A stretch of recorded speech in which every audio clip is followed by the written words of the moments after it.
The former American President Donald Trump has voted early in the Florida Republican primary, but Trump's participation in early voting offers a bit of a stark contrast to some of his previous criticism of the practice.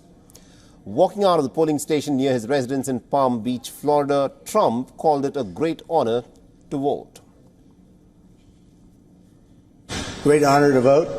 They've done a fantastic job here, and we appreciate it. We think we're doing very well. We just had a poll that shows we're doing very well, and we have an interesting couple of months ahead of us. However, Trump has repeatedly flip-flopped in his messaging to the supporters, sometimes encouraging them to vote early or by mail, while at other times making false and misleading claims about the security of the process. Now, this rhetoric of Trump has been central to his attempt to undermine the election results if it is not in his favor. In 2020, the former president has pushed false claims about losing to Joe Biden. He alleged electoral fraud that resulted in the election being stolen from him in Pennsylvania, Michigan, and Wisconsin. The election was rigged and stolen, and now our country is being destroyed. I ran it twice.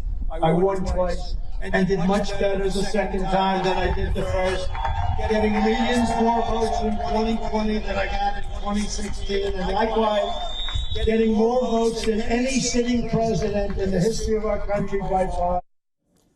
However, no widespread vote-by-mail fraud has ever been found despite the claims. A Washington Post analysis of data collected in 3 vote-by-mail states from 2016 to 2018 shows that instances of double voting and people voting on behalf of the deceased people is just 0.0025% of more than 14.6 million ballots cast. That amounts to 372 possible instances of fraud, which is far from what will be required to swing the election. On the other hand, the U.S. Senator Bernie Sanders has issued a stark warning, alleging that Donald Trump is gearing up to deny the 2024 election results by weaving some false narratives. This is what Bernie Sanders claims. The Vermont senator weighed in after Trump falsely claimed that Harris is using artificial intelligence to fake images of thousands of people at her campaign rallies, and that nobody is actually showing up for Kamala Harris's rallies, especially in places like Detroit. Now, Bernie Sanders has issued a statement, and I quote him here: "Clearly and dangerously, what Trump is doing is laying the groundwork for rejecting the election results if he were to lose.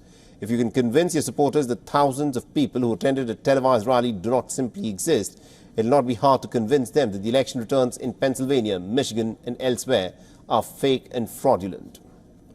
Remember, the enthusiasm and the media attention for Kamala Harris in recent weeks has reportedly frustrated Trump. He has been stewing about her crowd sizes online and fantasizing that Biden will somehow attempt to wrest back control of the presidential nomination at next week's Democrat convention in Chicago.